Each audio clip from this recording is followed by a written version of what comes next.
हाय guys, very good morning.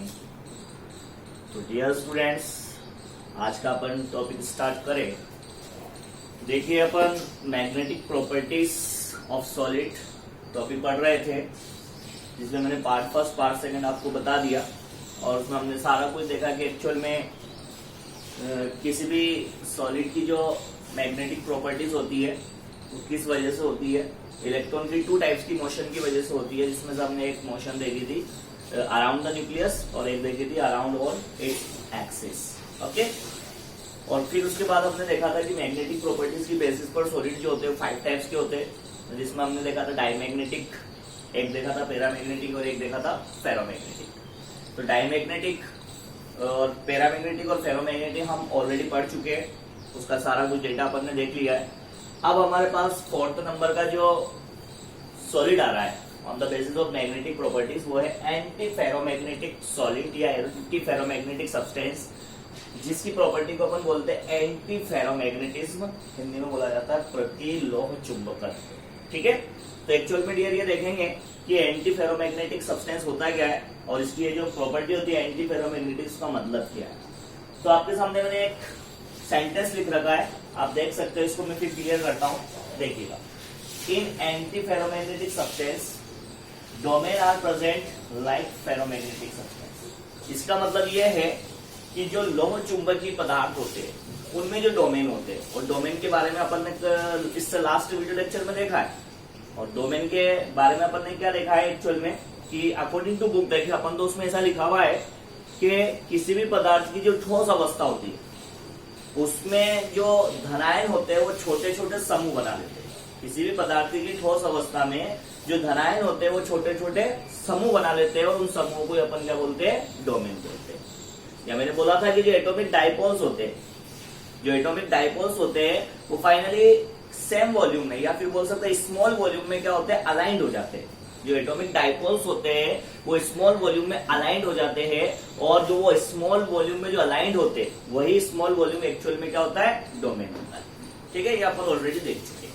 तो यहाँ पर भी वो ये बोल रहा है कि जो एंटी फेरोमैग्नेटिक सब्सटेंस है, कौन से एंटी फेरोमैग्नेटिक सब्सटेंस, तो उसमें भी फेरोमैग्नेटिक सब्सटेंस के लाइक डोमेन प्रेजेंट होते हैं।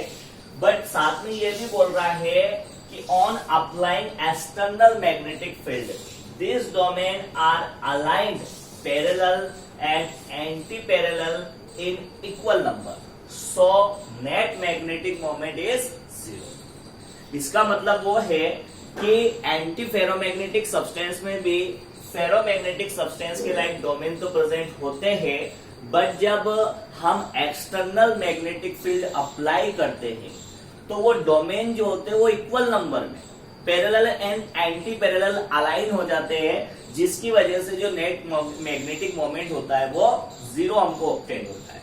अब इसका मतलब क्या हुआ, इसको अपन कैसे क्लियर करेंगे, ये आप देख लीजिए, पहले सेंटेंस पूरा नोट कर लीजिए, फिर मैं आपको आगे बताता हूं। ठीक है, आप देख लेंगे।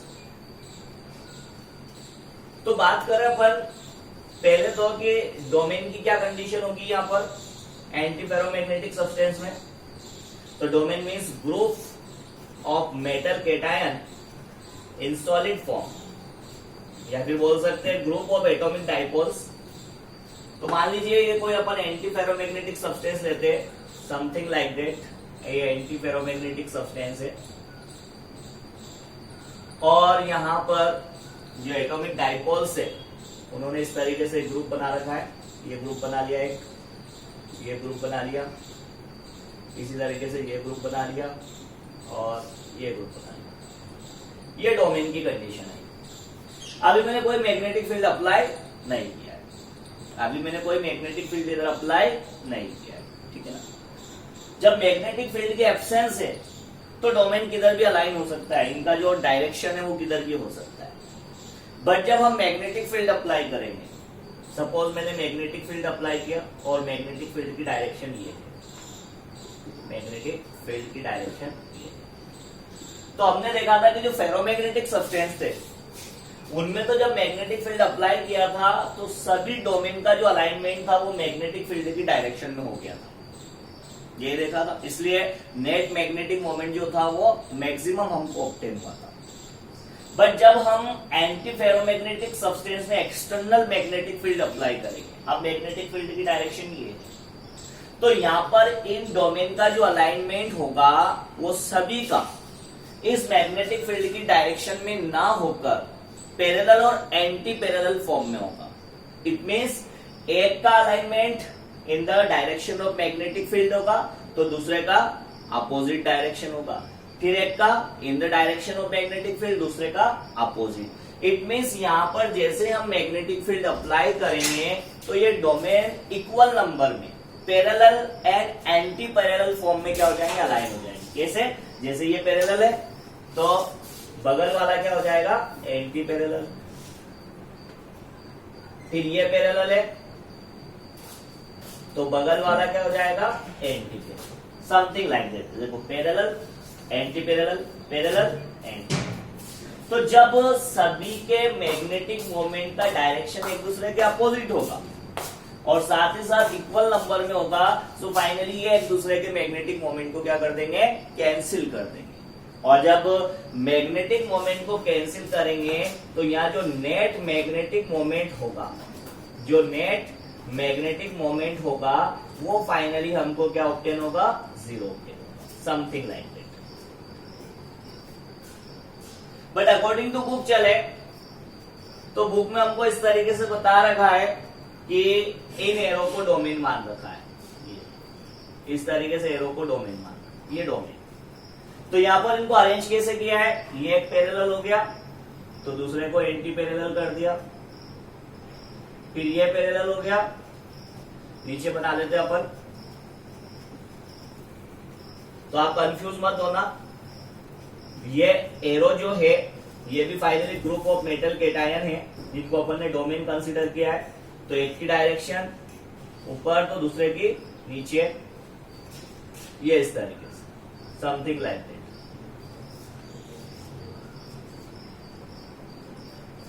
ये रहेगी real series, parallel anti parallel, parallel anti parallel. तो ये इसके कैंसिल कर देगा, फिर ये इसको कैंसिल कर देगा, तो सभी अपने अपने मैग्नेटिक मोमेंट को क्या करेंगे, कैंसिल करेंगे, जिसकी वजह से जो नेट मैग्नेटिक मोमेंट होगा वो फाइनली हमको कितना ऑब्टेन होगा, 0 ऑब्टेन होगा। So this is the anti ferromagnetic substance. Domain तो है बट मैग्नेटिक फील्ड की प्रेजेंस में डोमेन का जो अलाइनमेंट होगा वो पैरेलल और एंटी पैरेलल होगा और साथ ही इक्वल नंबर में। जैसे अगर 2 पैरेलल है तो 2 एंटी पैरेलल हो जाएंगे, 3 पैरेलल है तो 3 ही एंटी पैरेलल हो जाएंगे। तो यहाँ पर जब वो पैरेलल और एंटी पैरेलल और साथ में इक्वल नंबर होगा तो सभी डोमेन अपने अपने मैग्नेटिक मोमेंट को क्या करेंगे, कैंसिल करेंगे, और उस कंडीशन में पूरे सब्सटेंस का जो नेट मैग्नेटिक मोमेंट हमको ऑब्टेन होगा वो कितना होगा, 0 होगा। That is the anti ferromagnetic substance. और अगर आपसे एंटी फेरोमैग्नेटिक सब्सटेंस के एग्जाम्पल पूछे तो आप याद रखना MnO, MnO2, FeO, ETC, ये एंटी फेरोमैग्नेटिक सब्सटेंस के एग्जाम्पल होंगे। That's it, write down here. तो इस तरीके से अपन ने एंटी फेरोमैग्नेटिक सब्सटेंस देखा या एंटी फेरोमैग्नेटिज्म में देखा। इतना कोई ज्यादा खास नहीं है, अगर अपन फेरोमैग्नेटिक सब्सटेंस को समझ लेते हैं तो इसको समझना बड़ा आसान है, जो कि आपके सामने है। ठीक है डियर, यहां तक क्लियर हुआ? ओके, नोट कर लीजिए इसको। फिर मैं लास्ट वाला बता रहा हूं, नंबर 5, फेरोमैग्नेटिज्म कंप्लीट। ठीक, अब अपन बात करना चाहेंगे here the last types of solid on the basis of magnetic property, on the basis of magnetic properties.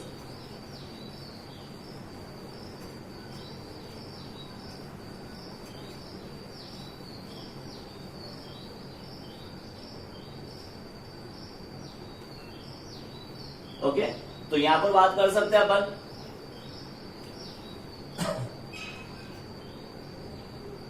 Number 5, फेरीमैग्नेटिज्म। फेरीमैग्नेटिज्म जिसको अपन बोल सकते हैं फेरी चुंबकत्व, फेरी चुंबकत्व, फेरी चुंबकत्व। अब इसका मीनिंग क्या है एक्चुअल में, क्लियर है? पूरी अगर अपन बात करें तो बोल सकते हैं in ferrimagnetic substance, in ferrimagnetic substance, magnetic substance domain are present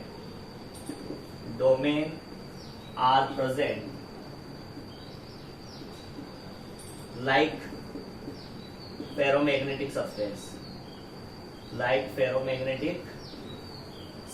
वही वाली बात है, कोई ज्यादा चेंजेस नहीं है।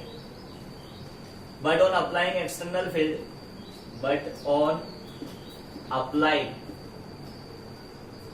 External magnetic field, but on applying external magnetic field, this domain are aligned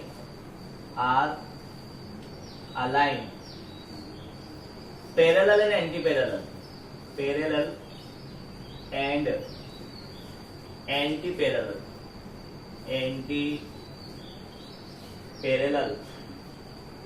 in unequal number.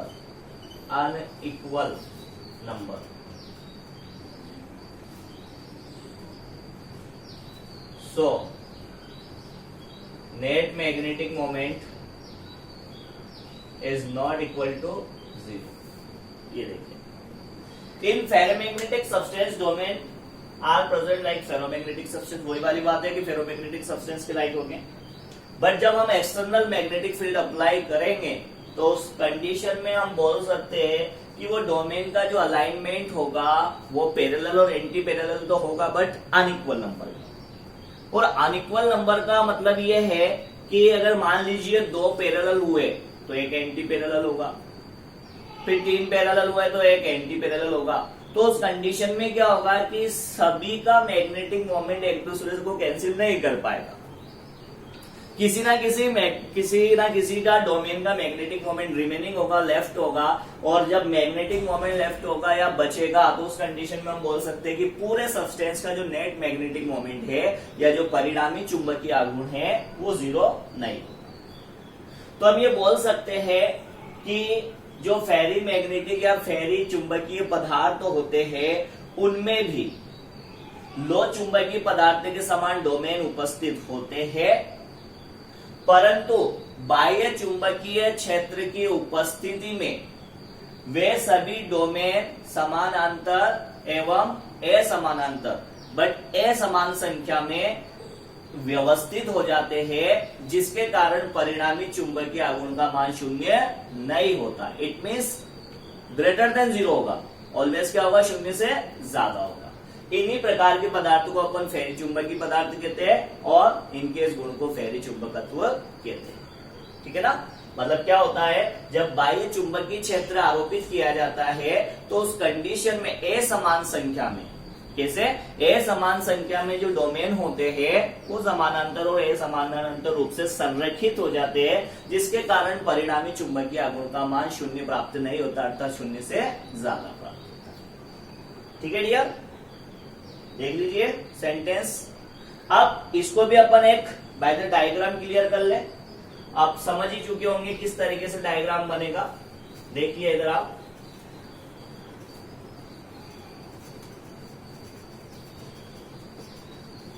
तो वही अपन को पहले तो मैग्नेटिक फील्ड के एब्सेंस में डोमेन को अरेंज करना है। तो ये मैग्नेटिक फील्ड वही अपन ने सपोज एक फेरी मैग्नेटिक सब्सटेंस ले लिया, ये फेरी मैग्नेटिक सब्सटेंस, और इसके मैंने डोमेन बना दिए। अभी मैग्नेटिक फील्ड के एब्सेंस में इनका अलाइनमेंट कैसा भी हो सकता है, ये ऐसा अलाइनमेंट है सपोज, ये इस तरीके से। अभी तो डोमेन का जो अलाइनमेंट है वो रेंडम है, किसी भी डायरेक्शन में हो सकता है, नो प्रॉब्लम। अब मैंने मैग्नेटिक फील्ड अप्लाई की और मैग्नेटिक फील्ड की डायरेक्शन जो है वो कुछ इस तरीके से है, ये मैग्नेटिक फील्ड, ये इसकी डायरेक्शन। तो जैसे मैग्नेटिक फील्ड अप्लाई करूंगा तो यहाँ डोमेन जो होंगे अनइक्वल नंबर में पैरेलल और एंटी पैरेलल अरेंज हो जाएंगे। कैसे, जैसे मान लीजिए ये पैरेलल हुआ, ये भी पैरेलल हुआ, ये एंटी पैरेलल हो गया, और फिर ये वापस से पैरेलल हो गया। ये देखिए,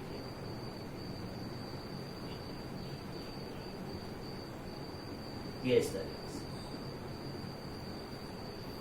तो देखिए, 3 तो पैरेलल और एक एंटी पैरेलल है, तो ये सभी एक दूसरे के मैग्नेटिक मोमेंट को कैंसिल नहीं कर पाएंगे। इट मींस कुछ ना कुछ मैग्नेटिक मोमेंट ऑफ कोर्स हमको ऑब्टेन होगा, प्राप्त होगा, इसलिए हम बोलेंगे कि यह नेट मैग्नेटिक मोमेंट जो होगा वो जीरो नहीं होगा, it means greater than zero होगा। और अगर अपन बुक के अकॉर्डिंग देखें तो बुक में इस तरीके से इन डोमेन को अरेंज कर दिया गया है, देख लीजिए। जैसे मान लीजिए ये 2 पैरेलल है, फिर एक एंटी पैरेलल कर दिया, फिर 2 पैरेलल कर दिए, फिर एक एंटी पैरेलल कर दिया। ये देखिए, यहां देखिए आप, तो देखिए 2 पैरेलल है, एक एंटी पैरेलल, फिर 2 पैरेलल, एक एंटी पैरेलल, मैग्नेटिक फील्ड की डायरेक्शन में उसके अपोजिट, फ्री डायरेक्शन में उसके अपोजिट। तो यहाँ पर फाइनली एक दूसरे के मैग्नेटिक मोमेंट को पूरी तरीके से कैंसिल नहीं कर पाएंगे, इसलिए जो नेट मैग्नेटिक मोमेंट होगा वो जीरो नहीं होगा, it means greater than zero. इसी टाइप के सब्सटेंस को अपन बोलेंगे फेरीमैग्नेटिक सब्सटेंस। क्या बोलेंगे? फेरीमैग्नेटिक सब्सटेंस। और अगर हम यहाँ पर इसके एग्जाम्पल की बात करें तो बहुत इंपॉर्टेंट एग्जाम्पल है। जैसे बात करते हैं, इसका एक एग्जाम्पल है मैग्नेटाइट, और मैग्नेटाइट एक आयरन से रिलेटेड और है, लोह अयस्क है, जिसका फॉर्मूला होता है Fe3O4। और साथ ही साथ बात करें इसका अगला एग्जाम्पल फेराइट्स, और फेराइट्स में अपन बात कर सकते हैं ZnFe2O4, इसी तरीके से MgFe2O4, ये इसके एग्जाम्पल है। फेराइट्स में अपन ZnFe2O4 ले सकते हैं, MgFe2O4 ले सकते हैं, साथ ही साथ मैग्नेटाइट ले सकते हैं जिसका फॉर्मूला Fe3O4। तो ये सारे क्या है? फेरीमैग्नेटिक सब्सटेंस है। कौन से? फेरीमैग्नेटिक सब्सटेंस। ओके, कंप्लीट पांचों। ठीक है, डाईमैग्नेटिक थोड़ा सा रिमाइंड कर दो। Diamagnetic substance external magnetic field में वीकली रिपल्ड होंगे, मतलब बाह्य चुंबकीय क्षेत्र में दुर्बल रूप से प्रतिकर्षित होंगे। कारण, सारे इलेक्ट्रॉन युग्मित अवस्था में होंगे, इट मींस पेयर्ड फॉर्म में होंगे। ठीक है ना। नेट मैग्नेटिक मोमेंट जो होगा वो जीरो होगा, इट मींस परिणामी चुंबकीय आघूर्ण क्या होगा? शून्य होगा। एग्जाम्पल हमने देखे थे NaCl है, बेंजीन है, वाटर है आदि। दूसरा अपन ने स्टार्ट किया था पैरामैग्नेटिक, इट मींस अनुचुंबकीय पदार्थ। तो बोला है कि अनुचुंबकीय पदार्थ जो होंगे वो बाह्य चुंबकीय क्षेत्र में क्या होंगे? दुर्बल रूप से आकर्षित होंगे। कैसे होंगे?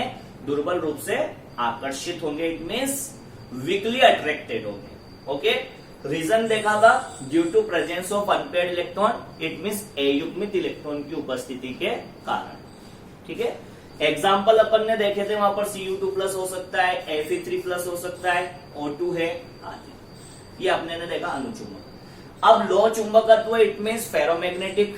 तो बोला था कि लो चुंबकीय पदार्थ जो होते हैं वो बाह्य चुंबकीय क्षेत्र की उपस्थिति में प्रबल रूप से आकर्षित होते हैं। क्या होते हैं? प्रबल रूप से आकर्षित होते हैं, इट मींस स्ट्रांगली अट्रैक्टेड होते हैं, क्योंकि वहां पर जो धातु आयन होते हैं वो छोटे छोटे समूह बना लेते हैं, जिसको अपन डोमेन कहते हैं। क्या कहते हैं? डोमेन कहते हैं।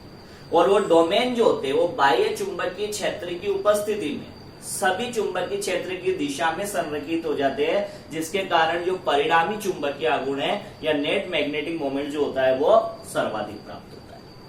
ठीक है, यहां तक हो गया था।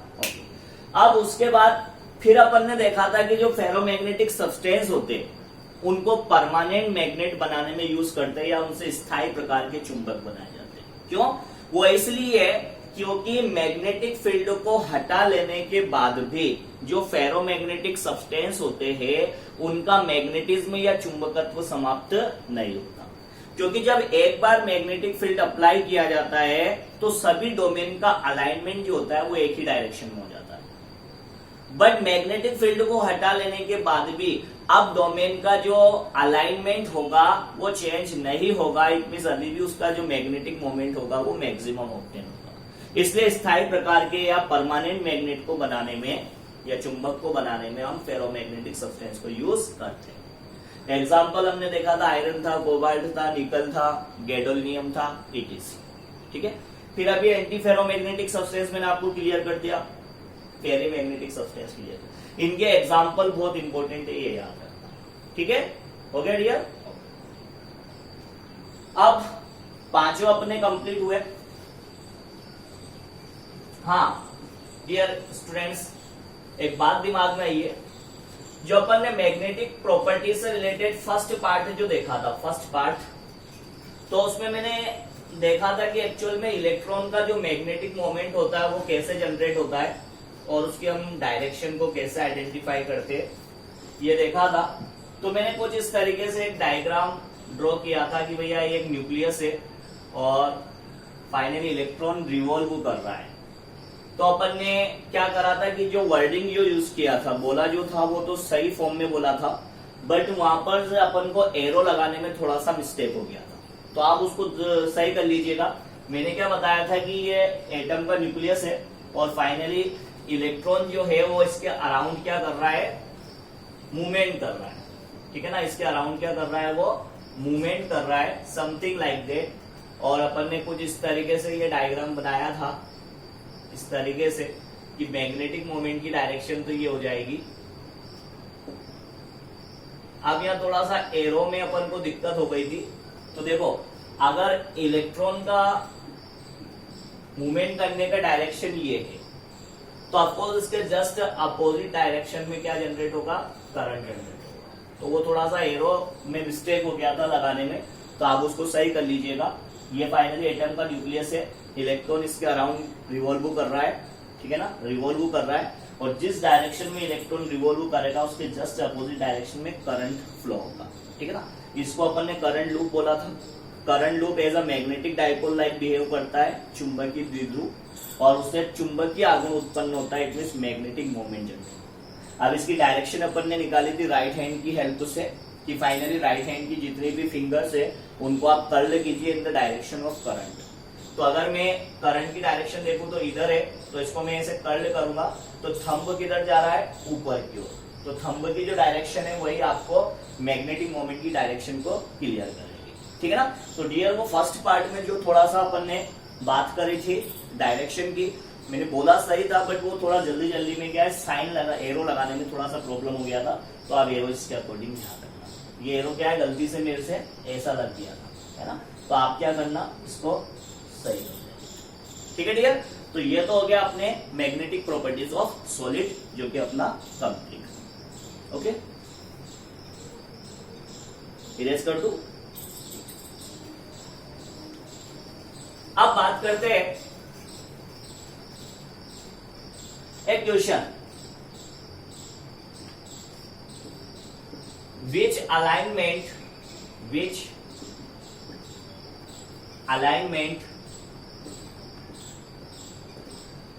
alignment show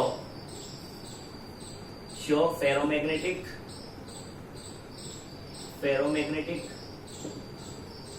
comma antiferromagnetic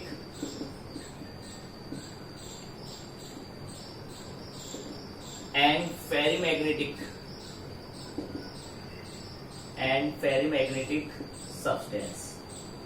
ये क्वेश्चन है कि कौन सा अलाइनमेंट फेरोमैग्नेटिक, एंटी फेरोमैग्नेटिक और फेरीमैग्नेटिक सब्सटेंस को शो करेगा। ठीक है ना।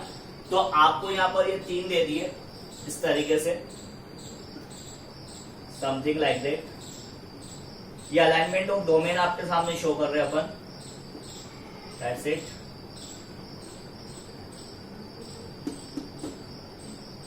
ये सेकेंड अपन ने शो कर दिया,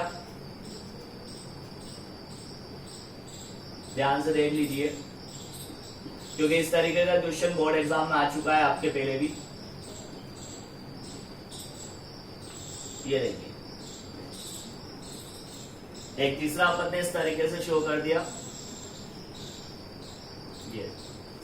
ये सारे डोमेन है, ध्यान रखना। अकॉर्डिंग टू बुक डोमेन इस तरीके से एरो से शो किए गए। That is the group of metal cation in solid form of substance धातु आयन की या फिर पदार्थ की ठोस अवस्था में धातु आयन छोटे छोटे ग्रुप बना लेते हैं जिनको अपन डोमेन कहते हैं।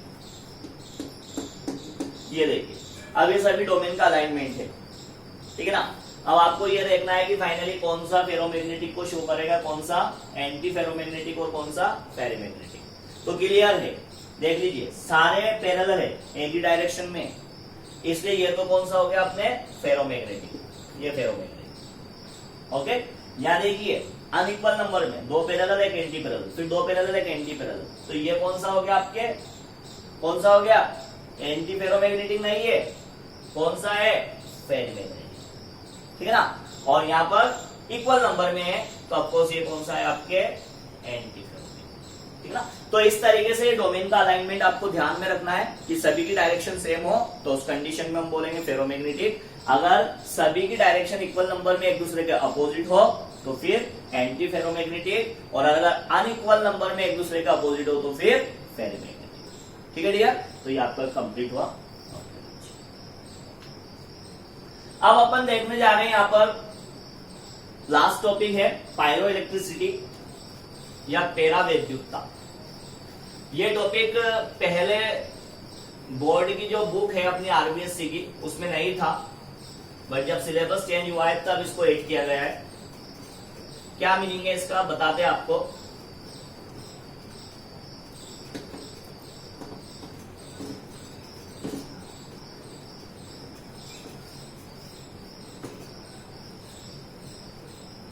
ओके, सो ये टॉपिक जो है वो अपना है लास्ट, और इसको अपन बोल रहे पायरो इलेक्ट्रिसिटी, पायरो इलेक्ट्रिसिटी, जिसको हिंदी में अपन ने बोला है पेरावैद्युतता, पेरावैद्युतता। ये देखिए, तो सीधी सी बात है पायरो इलेक्ट्रिसिटी दो वर्ड से मिलकर बना है। पायरो मीन्स होता है टेम्परेचर, क्या होगा टेम्परेचर, और इलेक्ट्रिसिटी मीन्स वोल्टेज, मतलब करंट। तो सीधी सी बात है जब टेम्परेचर की वजह से वोल्टेज जनरेट हो, जब टेम्परेचर की वजह से वोल्टेज जनरेट हो तो फाइनली उस फिनोमिना को या उस प्रॉपर्टी को अपन बोलते हैं पायरो इलेक्ट्रिसिटी। क्या बोलते हैं पायरो इलेक्ट्रिसिटी। तो देखिए इसको पॉइंट टू पॉइंट अपन देखें, वैसा आपके पीडीएफ फाइल में लिखा हुआ है, मैं बोल देता हूं। पहला पॉइंट अपन को क्या याद रखना है, pyroelectricity is a property of the crystalline substance. Pyroelectricity is the property of crystalline substances which are naturally electrical polarized। मतलब पेरावैद्युतता जो है वो क्रिस्टलीय पदार्थों का एक विशेष गुण है जो कि विद्युत ध्रुवणता प्रदर्शित करती है। क्या करते हैं, विद्युत ध्रुवणता प्रदर्शित करती है। पहला पॉइंट क्या बोल रहा हूं, pyroelectricity is a characteristic property of crystalline substances which are naturally electrically polarized। इसका मतलब क्या हुआ है कि पेरावैद्युतता जो है वो क्रिस्टलीय पदार्थों का एक विशेष गुण है जो प्राकृतिक रूप से विद्युत ध्रुवणता दर्शाते हैं। ठीक है, अब इसकी डेफिनेशन क्या है पायरो इलेक्ट्रिसिटी की। तो बात आती है if crystalline substances are heated, if crystalline substances are heated, then due to displacement of atom or ions, then due to displacement of atoms or ion, a temporary voltage is generated. Temporary voltage is generated, and this property is known as pyroelectricity। क्या बोला कि जब क्रिस्टलीय पदार्थों को गर्म किया जाता है तो उनमें उपस्थित परमाणुओं या आयनों के विस्थापन के कारण अस्थायी वोल्टता उत्पन्न होती है। इसी गुण को हम पेरावैद्युतता कहते हैं। क्लियर हो गया, डेफिनेशन क्लियर हुई। क्या बोला, ये लिखा हुआ है आपके इसमें, डेफिनेशन क्लियर हुई।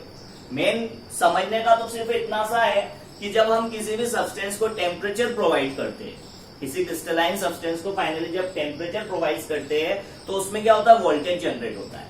और उस सब्सटेंस की इसी प्रॉपर्टी को फाइनली अपन क्या बोलते हैं, पायरोइलेक्ट्रिसिटी, और सब्सटेंस को क्या बोलते हैं, पायरोइलेक्ट्रिक सब्सटेंस, है ना। कि भैया जब भी किसी क्रिस्टली पदार्थ को हम ताप देंगे, ठीक है ना, तो उस कंडीशन में क्या होगा, उसमें अस्थायी वोल्टता उत्पन्न होगी और उसके इस गुण को ही अपन पराविद्युतता कहेंगे। तो पहला पॉइंट क्लियर हो गया था, दूसरा क्लियर हो गया था, ठीक है ना। अब मैं बात करता हूं थर्ड पॉइंट की। अब थर्ड पॉइंट में अपन ये देखते हैं कि एक होता है थर्मो इलेक्ट्रिसिटी और एक होता है पायरो इलेक्ट्रिसिटी। तो थर्मो इलेक्ट्रिसिटी और पायरो इलेक्ट्रिसिटी दोनों में डिफरेंस है।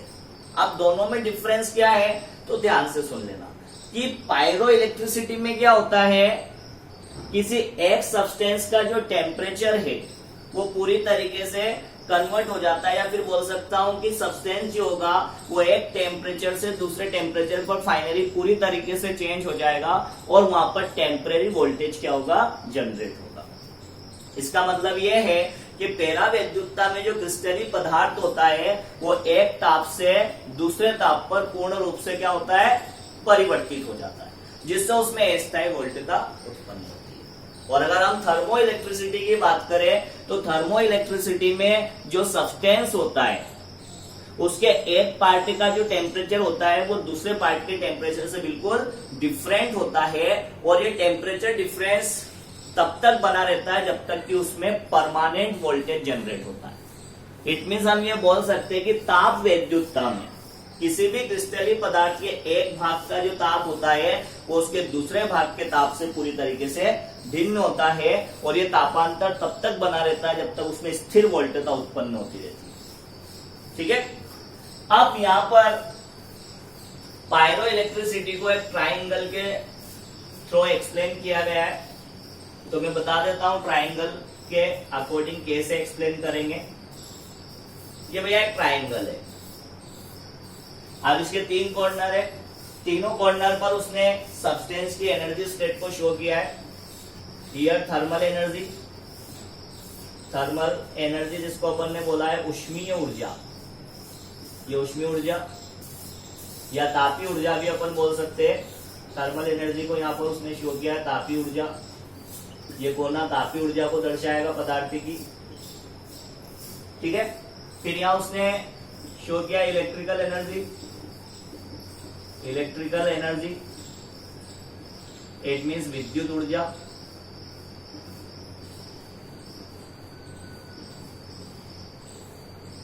विद्युत ऊर्जा, और ये शो करता है काइनेटिक एनर्जी।